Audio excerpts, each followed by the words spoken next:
muslimiinta adduunka ayaa maanta u dabaal degaya munaasabadda ciidul adxa waxaanu warbixino sida loo ciiday ah idinka haynaa magaalooyinka muqdisho iyo hargeysa aynu ka horeyno wariyaha BBC-da ee magaalada muqdisho cali nuur salaad oo warbixinta nooga soo diray. halkan waa beerta nabadda bartamaha magaalada muqdisho. qoysas tiro badan oo kumanaan gaaraya ayaa halkan isugu yimid si ay ugu damaashaadaan ama ugu dabaaldegaan farxadda ciidda weyn oo dad tiro badan ay halkan ka muuqanayaan. caruurta ayaa ah dadka ugu badan oo farxadda ciidan qaadanaya. waxa ay caruurta ku damaashaadayaan qalab iyo alaab loo diyaariyey oo si gaar ah halkan loogu diyaariyey. caruurtu farxad ayay ku qaadanayaan. maalmo aan soo marin sanadka intiisa kale ayay caruurtu ku qaadanayaan halkan. waxa aanu la hadlaynaa qaar ka mid ah dadka yimid halkan isla markaana ku damaashaadayay. ciid wanaagsan dhammaanna caruurtii oo dhan waad wadaa maanta. waa sida ciidda magacaasa marka hore. magacaygu waa Fuad Cabdullaahi Xasan. farxaddeyda lama soo koobi karo anigoo la socday ciyaalkii aan dhalay oo ku wada damaashaadayna beerta nabadda. aad iyo aad aan u faraxsanahay. ciidan waxaa moodaa ciid iga duwan inay tahay. waa markii labaad oo aan ciyaalkii kula ciidaa beerta nabadda ayadoo ciidihii hore ciidan iga duwan tahay. aad iyo aad aan ugu faraxsanahay inaan ciidan kaga soo qayb galo. waa maasanta ciid wanaagsan aan ku leenahay anagana.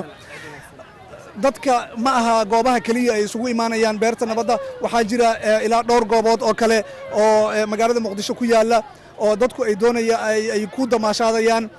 caruurta sidaan horey u sheegnayba waa dadka ugu muhiimsan ciidan sida aadka ah uga qayb qaadanaya. cali nuur salaad, BBC muqdisho. magaalada hargeysana ilaa xalay dadku waxay ku mashquulsanaayeen diyaargarowga ciidda. waxaa warbixin nooga soo diray wariyaha iyaga hargeysa Sidiiq Maxamed Burmad. waa habeenkii xalay ahaa iyo bartamaha magaalada hargeysa. waa 11kii habeenimo oo aan loo baran aalaaba in xilligan oo kale uu suuqu camirnaado. caawase waa camiran yahay. dadweynuhu waxay xilligan ay u joogaan inay iibsadaan adeegii ciidda barakaysan ee ciidul adxa.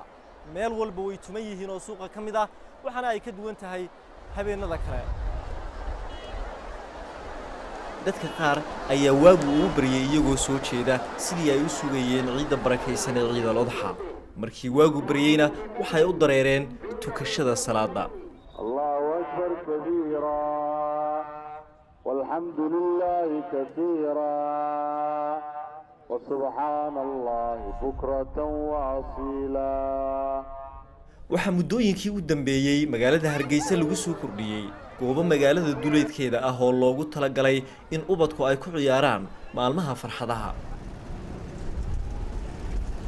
meel caruurta iyo dhalinyarada iyo kuwa maalintaas ciidda ay maanta farxadooda ku muujinayaan.